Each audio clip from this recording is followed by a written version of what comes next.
Today on Discovering Magnolia, Texas, we're going to meet with Aaron, the owner of Ruby's Home for Good. Let's go check him out.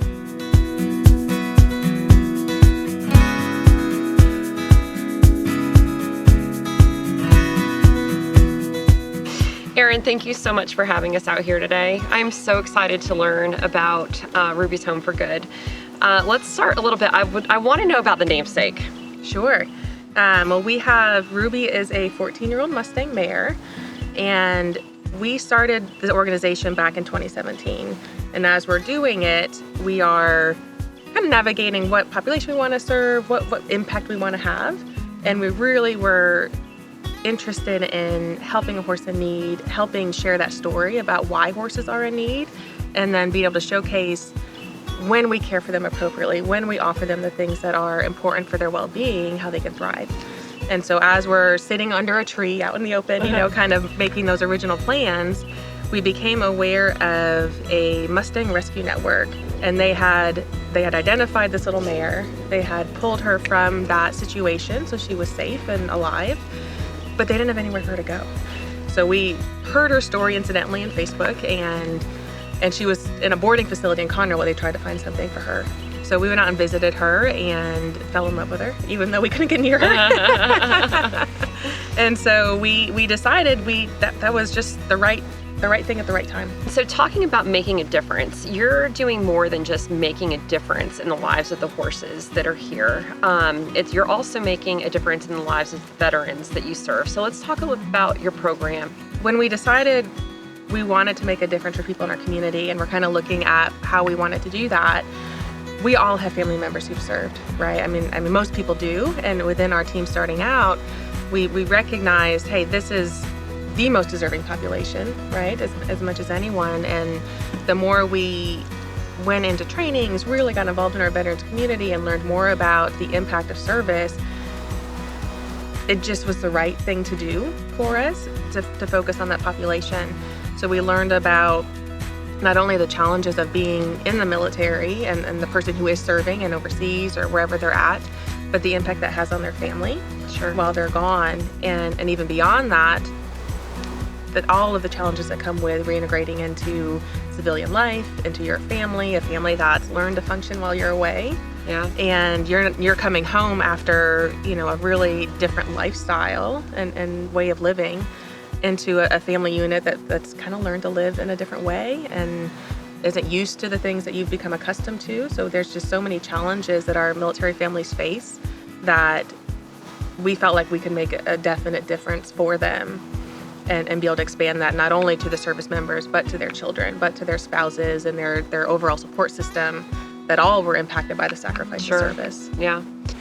I'm really interested. So what is your background? How did you even start getting involved with all this? Yeah. From a young age, I would assume that you were interested in animals or horses. Absolutely. I was that kid at a young age bringing home stray dogs. My poor family. And my parents were supportive then, and they continue to be a primary support for me and for our organization. But I always drawn to animals, always felt a lot of comfort and peace with them, and was fortunate I started riding as a teenager and had the opportunity through our local barn to serve our special needs community through therapeutic riding. So we would take our school horses once a week and into a facility where then we served folks with intellectual disabilities, physical disabilities, social challenges, and we got to share the horses with them. And that, to me, was life-changing because it touched something in me. Hey, I love this thing, and it's so good for me being with horses, and I've been well cared for and had everything I needed in life, and I'm still better for them. So to be able to then give that to somebody else who faced a lot more challenges than I did was a lasting impression. And at that point, I decided that that's what I wanted to do. I wanted to share horses with people, help horses in the process, and make a life of that. Yeah. Now, you're not originally from here, right? Correct. Where are you from? So we've been in Magnolia since 2013. Okay. Moved to Texas in 2012. But I'm a New Yorker. I'm a Western New York girl. So I grew up out in a small town in Western New York. My husband's Canadian. So we met, and after a couple of years together, ended up moving down here for one of his jobs. Yeah, and so now you're in Magnolia, and your property here is just absolutely amazing. So you guys have about 5 acres. That's right. And how many horses do y'all have? So we have 4 horses here now. It's about capacity for us. So as we expand our programs, we've got a lot of different things we want to do to benefit our community. We'll certainly be looking to expand into other spaces as well. Sure. We're pretty full here. Yeah, and let's talk about the other services as well, because you do offer some summer programs, right? Correct. Yeah, so we have a youth horsemanship program that started last summer where we did camp type experiences. Kids could get out in the country, learn about horses and have a different experience.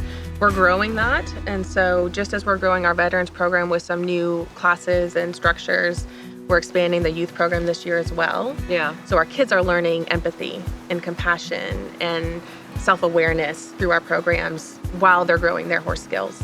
Now, let's talk about funding, because this is not an inexpensive venture. No, it is not. I'm sure you have some amazing sponsors and donors to your organization, so let's talk about them a little bit. Absolutely, thank you. So, largely a grassroots organization. Our friends and family have been the backbone to making this possible. And like I said, caring for animals is not inexpensive, right? Sure. Helping people is not inexpensive, but we've had a really wonderful support system.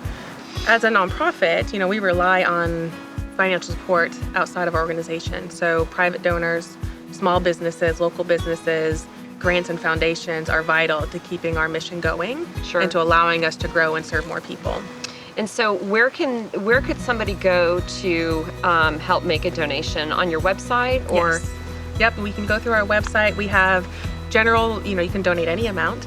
We also have it broken down to if you wanted to sponsor a veteran through our foundation course, or if you wanted to sponsor a youth participant.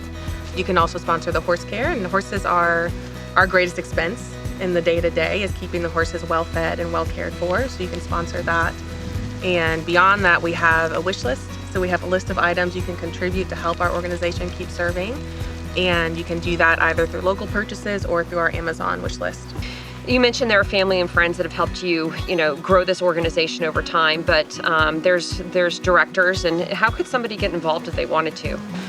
So beyond financial support, there's lots of ways for people to get involved with our organization and make an impact. We absolutely could utilize volunteers. So whether you're interested in learning how we care for the horses and take care of them, we can always use volunteers with our youth program in particular to help support the kids while they're out here. And one of our big needs at the moment is within our board of directors. We would love to add some folks who are interested in offering their expertise, offering their time and talents to bring more support and growth to our organization. Sure. So in particular, anyone with a marketing, fundraising, development background, anyone that can help with promoting our services to our community would really be a win for us in helping expand what we're able to offer to the veterans and youth in our community.